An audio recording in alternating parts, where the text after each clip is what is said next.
Jake's Cinema Room.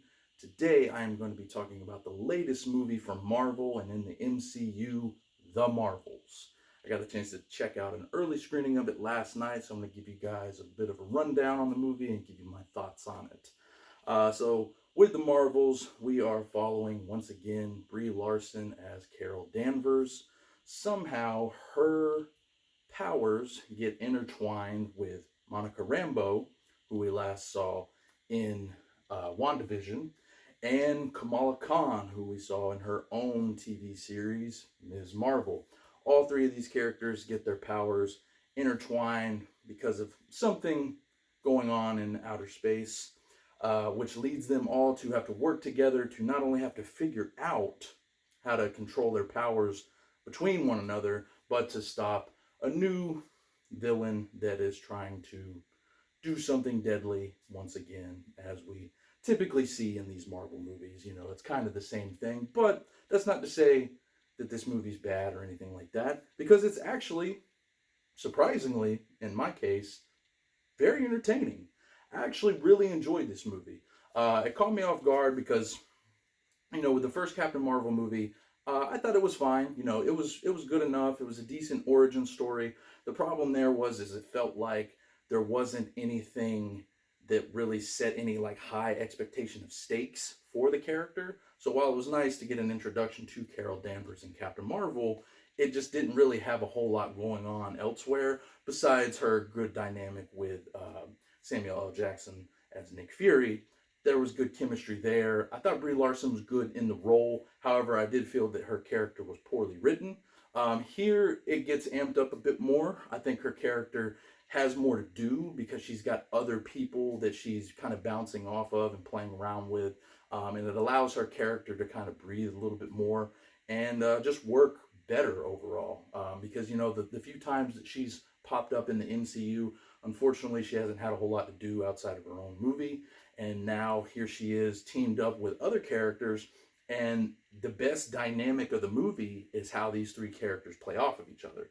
So not only do you have Brie Larson doing a good job here, you also have Teyonah Parris, who's back again as Monica Rambeau.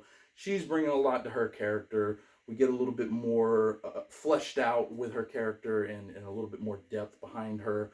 You also have Iman Vellani back as Kamala Khan, aka Ms. Marvel, and she is without a doubt the scene stealer of the movie. Her interactions with Carol Danvers and Monica Rambeau, absolutely hilarious.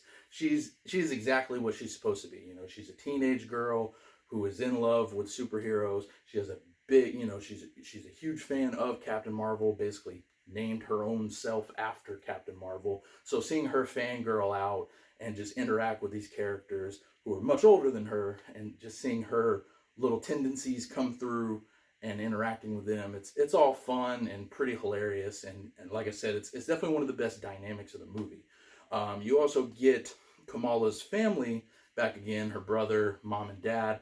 They show up for a good portion of the movie, and a lot of stuff is fun with them. You also have Samuel L. Jackson back once again as Nick Fury, and he is given a lot more to do here than he was on his own show, Secret Invasion, which was a bit of a disappointment. But I think with this movie, they bring a lot more of the fun in his character. Samuel L. Jackson gets to pop off a lot of one-liners, and he actually gets to do some decent ass-kicking and a little bit of a couple scenes here and there.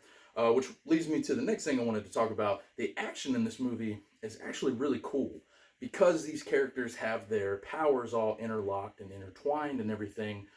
There's some pretty inventive action sequences here because basically any moment that these characters use their power, they switch places. So they have to kind of figure out how to play off of one another because they're going to have to know who they're fighting or where they're fighting and what's going to be coming next, because as soon as they use their powers, they're going to be switching with one of the other two girls, and you know they're not going to know what to expect. So watching that play out is actually pretty cool. And like I said, it makes for some interesting and very inventive action sequences, especially the first time we get to see it kind of come to fruition. It's actually a really cool scene, and I would put it up there as one of the better action sequences in the MCU, especially here recently, because there hasn't been, you know, a lot of those big action sequences that just like blows you away. This one I actually thought was really engaging, and like I said, I'd put it up there as one of the better ones for sure.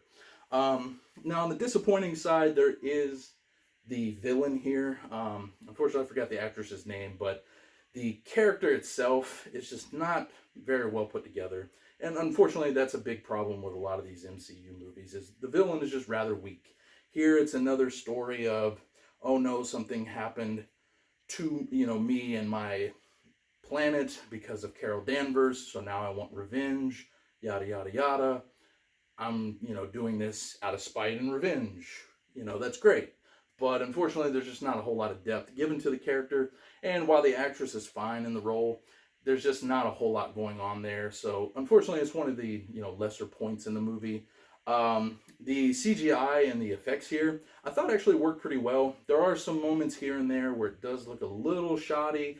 Could have used another touch up once or twice. But on the whole, this is one of the better CGI outings, I would say, in the more recent Marvel lineup for sure. And overall, nothing really took me out of the movie all that much. And I thought it all worked pretty well. And there's not a whole lot to dislike here. I was a little concerned with the runtime. Originally when it first came out, it said the movie was only going to be about 90 minutes. It is an hour 45, so still on the shorter side for the MCU. But honestly, it moves at a brisk pace. Everything is constantly moving, and it just feels like it gets in, does what it needs to do, and gets out. It doesn't overstay its welcome, which is very nice. While I do like some of the 2.5 hour Marvel movies, or, even some of the 3 hour Marvel movies, there's times where it just feels like in those movies there's a little bit of filler going on to pad on to the runtime.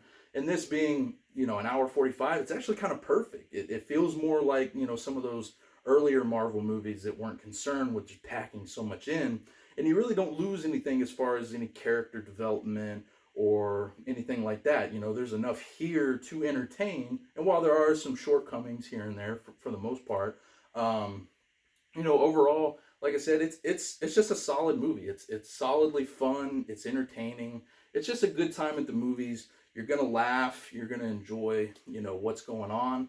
And if you are a fan of these characters, then I think you'll definitely really enjoy what they put forth on the screen. I will say, definitely stick around at the end. This does not have an after-credit sequence, but it does have a mid-credit sequence, and the actual ending of the movie sets something up as well. So you actually have two very big things that this movie is setting up in the MCU. Two big things that people have been wanting for so long.